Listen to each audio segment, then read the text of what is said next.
చేసి క్షత్రియుల్ని చంపడానికి కారణం గోవు జోలికి వెళ్ళడమే.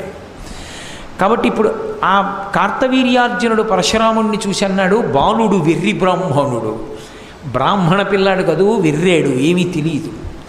బ్రాహ్మణుని ఓలెను ఉండలేక, బ్రాహ్మణుడు అంటే ఎవడైనా ఎత్తుకుపోయినా ఏడుస్తూ కూర్చోవాలి, పిరికాడు కాబట్టి యుద్ధాలకి రావడం ఏంటి, యుద్ధానికి వచ్చాడు కాబట్టి మన ఎందిక పాపము లేదు. బ్రాహ్మణుణ్ణి మనం చంపితే తప్పు, వాడే యుద్ధానికి వస్తే తప్పేమిటి, చంపి అవతల పారేయండి అన్నాడు.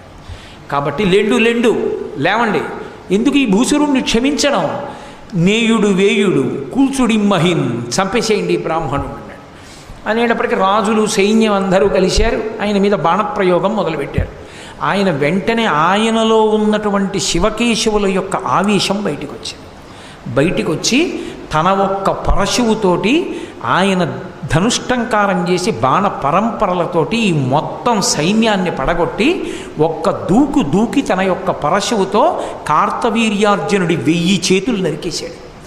1000 చేతులలో 500 ధనస్సులు పట్టుకుని 500 బాణాలని ఏకకాలంలో ప్రయోగించాడు పరశురాముడి మీద. అసలు మీరు ఆ యుద్ధం జరిగితే ఆశ్చర్యపోతారు, అంత గొప్ప యుద్ధం అది. అంత గొప్ప యుద్ధంలో ఆ కార్తవీర్యార్జునుడు వేసినటువంటి బాణములన్నింటినీ కూడా పడగొట్టడమే కాకుండా కార్తవీర్యార్జునుడి 1000 చేతులు నరికేసి ఆయన కంఠాన్ని నరికేశాడు. కార్తవీర్యార్జునుడు చచ్చిపోయాడు.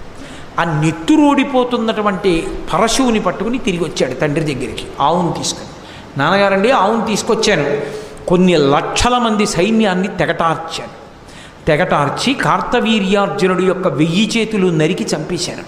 అతని స్నేహితులు రాజుల్ని చంపారు, ఆవును తీసుకొచ్చాను.